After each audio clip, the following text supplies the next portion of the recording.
आते थे ना तो एनवीसर को चेक नहीं करना पड़ता था, बाहर से चेकिंग हो जाती थी, बाहरी चेकिंग हो जाती थी, तभी आप क्लास में आ ही तभी सकते हो। तो एक स्टूडेंट की अगर आदत पड़ जाए कि वो हर दिन का गिवन काम करके लाएगा, आधा अधूरा ही सही लेकिन वो करके लाएगा, और कुछ नहीं तो क्वेश्चन ही लिख के लाएगा, तो मैं आपको गारंटी देता हूं कि आपका सब्जेक्ट जो आपका अभी हमने आपको खुला छोड़ रखा है उससे ज्यादा बेहतर होगा। अभी तो अभी आपको कोई पूछने वाला नहीं है कि कितना काम करते हो कितने करते। पहले एक होमवर्क चेकिंग वीक होता था जिसको हम मिड नवंबर से पहले रख लेते थे कहीं, तो पिछले 4 महीने में जितनी शीटें कराई गई हैं सारी आपकी पूरी होंगी और बकायदा मोहर लगेगी, तो ही आप आगे की क्लास अटेंड कर पाओगे। तो आपको एक वीक क्यों देते थे पता है? ताकि आप कहीं से ढूंढ के ही सही लेकिन सॉल्यूशन पूरा लिखो, क्योंकि आपके पास गिवन स्पेस में आपको सॉल्यूशन लिखना है। मैं आपको किसी दिन है ना ऐसे बच्चों की शीटें भी लाके दिखाऊंगा जो न केवल बताओ, हमारे यहाँ राजस्थान बोर्ड का टॉपर रही एक लड़की, ठीक है ना, उसकी मम्मी चूड़ी बेचा करती थी, फादर का तो काम ही नहीं था, फादर के पास कोई काम नहीं था, उसकी मदर जो थी वो चूड़ी बेचती थी, और वो भी किसी गरीब सी बस्ती के अंदर रहते थे, तो कोई कभी मतलब पूरे दिन भर में कोई 10 रुपए 20 रुपए की कमाई होगी तो हो गई, बाकी घर का खर्चा बस राम भरोसे चलता था। और तो और ये भी हालत कम थी, मैं ये तो मतलब मैं ऐसा कभी इमोशनल सेल नहीं करता, मतलब कहानी है जो सच्ची बात बता रहा हूँ, ठीक है ना। और दूसरा क्या, फिर उसके सिवा वो बच्ची जो थी ना उसको गार्गी पुरस्कार मिला था क्योंकि उसने बोर्ड टॉप किया, स्टेट बोर्ड टॉप करते हैं ना, जो मेरिट में फर्स्ट नंबर पे थी वो। तो राजभवन में उसको बकायदा खाने पे बुलाते हैं, शुरू के 11 बच्चे 15 बच्चों को खाने पे बुलाते हैं, जो राज्यपाल होता है वो खाना खिलाता है, मतलब वहां सर्व होता है। उसको पहन के जाने के लिए कपड़े नहीं थे, अच्छा छोड़ो, वो जयपुर तक जाने के पैसे नहीं थे। आईआईटी और एनआईटी दोनों में सिलेक्शन हुआ, आईआईटी छोड़नी पड़ गई क्योंकि पैसे नहीं थे, जाने के पैसे नहीं थे, जाने के पैसे नहीं थे। यहाँ एमएनआईटी के अंदर है ना, वहां क्योंकि वो नजदीक पड़ता था, जयपुर तक के पैसे थे, तो उतने में ले लिया कि चलो यहीं दे देते हैं, कम भी लगेगा और होगा भी। मैं आपको सच्ची बात बता रहा हूँ, ये भी हालत है ना, जब घर में ही पैसा नहीं है क्या करे, पापा नहीं। अच्छा उसका भाई का भी, भाई और बहन दोनों जो थे मेरिटोरियस थे, उसका भाई का श्रीनगर एनआईटी में हुआ, थोड़ा वो हल्का सा कहीं मिस करके बेचारा, लेकिन भाई बहन दोनों का एक साथ हुआ एनआईटी में। 2 स्कूटी मिली थी दोनों को, एक बेची तो पहले उसकी फीस जमा हुई यहाँ पे थोड़ी बहुत, और थोड़ी बहुत किताबें आ गई, पेन आ गए। मेरे आज तक के जितने नोट्स है ना, जितने मैं उस टाइम में पढ़ाता हूँ, उसमें से 50% नोट्स उस लड़की के हैं। जाते टाइम पे उसके पास मेरे को देने के लिए मिठाई के पैसे नहीं थे, वो मेरे घर आई, ठीक है ना, तो मेरे से कहती है सर प्लीज कुछ कुछ तो मीठा ले लो, ठीक है ना। मैंने कहा तेरे को देने का है ना, तू मेरे को तेरी कॉपीज है ना, तेरे तो अब काम नहीं आएगी क्योंकि 2 ही भाई बहन हो तुम दोनों का हो गया, अब तेरे तो किसी काम की कॉपी मेरे को दे जा। तो वो मेरे को कॉपी दे के गई।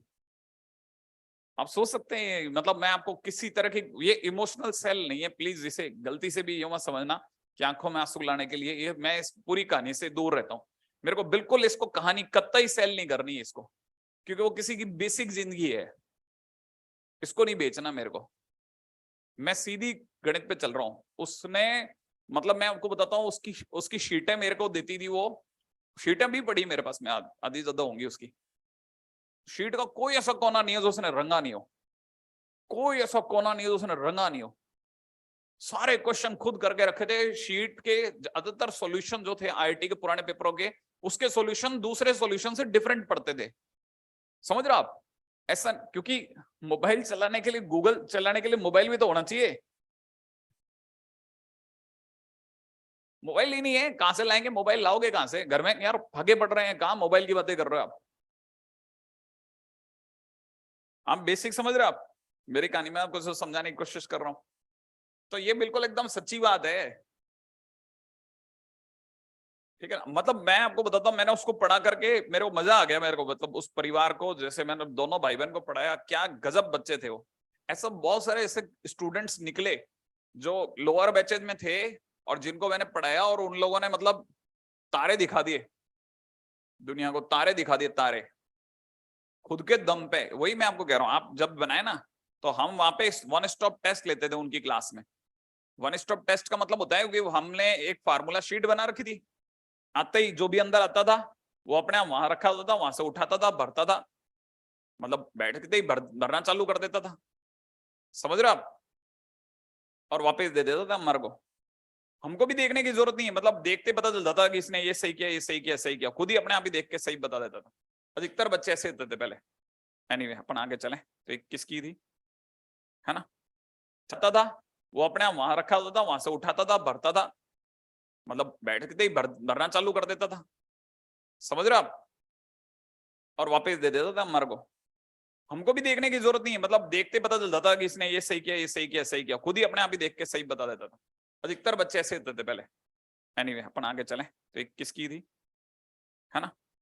चालू करें, है ना, टाइम ज्यादा हो जाएगा फिर।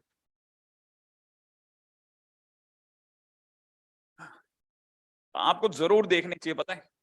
मैं उसकी शीट लेके आऊंगा किसी दिन, है ना। हालांकि आपको दुख होगा एक और बात का कि वो हिंदी मीडियम में थी तो ये आपके लिए और दर्दनाक हो सकता है कि आपको हवा भी नहीं लगेगी क्या लिख रही थी, बट वो, लेकिन चाहे बच्चा हिंदी मीडियम का चाहे इंग्लिश मीडियम का हो, इंजीनियरिंग का पहले साल से लेकर चौथे साल तक की सारी पढ़ाई इंग्लिश में ही होती है। वो वहां जाके ये नहीं कह सकता मैं हिंदी मीडियम में था, समझ रहे हो आप। हाँ, और बिल्कुल एकदम आपको एकदम फैक्ट बात बताऊंगा, जो भी बताऊंगा, मतलब मेरे को कहीं कोई इमोशनल, मैं मेरे से जैसे कई बार घर में भी कभी कोई बोलता है ना कि देखो आप गलत बोल रहे हो, मैं उन्हें साफ बोल देता हूँ कि मेरे को पिछले 10 साल से ऊपर वाले की कृपा से एक चीज तो मेरी सही है, मुझे झूठ बोलने की कोई जगह ही नहीं है, जरूरत भी नहीं है। झूठ आदमी क्यों बोलता है, लालच में, या तो लालच में बोलता है या डर के मारे बोलता है, समझ रहे आप भी वैसे समझो अपने आप को। आप अल्टीमेटली जो ये लकीर में लिख दिया ना, है ना, उससे ऊपर कुछ जाएगा नहीं, ना आप उससे 1 इंच ऊपर कील गाड़ सकते ना नीचे गाड़ सकते। आपके पास इकलौता काम है, आप जो कर सकते हो ना, वो इकलौता काम एक ही है, वो है ईमानदारी। आप भले पढ़ाई करो, आपने ट्रक वालों के पीछे देखा होगा, मैंने सबसे ज्यादा जो लाइन देखी है ना ट्रक वालों के पीछे, पता है क्या थी, नियत साफ मंजिल आसान। नियत साफ मंजिल आसान, माने जिस आदमी की नियत एकदम क्लियर होती है ना, उसकी मंजिलें बहुत आसान होती है, उसको लिटरली चीजें मिलती हैं जो वो उम्मीद करता है। आपने एलन मस्क का भी सुना होगा ना, उसने कहा है ना, पता नहीं किसने कह दिया ये, अब एलन मस्क ने कह दिया था क्या वो, कि आप जो भी पाना चाहते हो अपनी जिंदगी में उसे लिख लो, कि मैं 10 साल तक यहाँ पहुंचना चाहता हूँ, हाँ या ना। और आपको पता चलेगा, बस आप सिर्फ लिखो कि मैं ये बनना चाहता हूँ, मैं पहले साल ये बनूंगा, दूसरे साल ये करूंगा, तीसरे साल ये करूंगा, एक ब्लूप्रिंट लो आप, एक ब्लूप्रिंट लो, समझ रहे हो आप, कि मैं ये करना चाहता हूँ, जैसे मैं फर्स्ट ईयर इंजीनियरिंग करूंगा, सेकंड ईयर करूंगा, थर्ड ईयर करूंगा, फिर मेरे को लगता है कि मैं ये करूंगा, 10 साल में मैं वहां आऊंगा, इतना रुपए की सैलरी मेरे को चाहिए, इतनी मैं ये उम्मीद करता हूँ खुद से। आप देख लेना, आप जिसको 10 लिख रहे होगे ना, वो आपको 8 साल में मिल जाएगा। अब ये नहीं कि मैं भाई साहब मंगल ग्रह पे उतरने वाला मंगल ग्रह पे उतरने वाला पहला आदमी बनूंगा, ठीक है सर मैंने तो ये सोचा था, अब आए उड़ते हुए, सर आप कहते थे कि ठीक है, आपने एक बार क्लास में कहा था जो चाहिए 10 साल का वो लिख लेना, 8वें साल में मिल जाएगा, कहाँ है मेरा मंगल ग्रह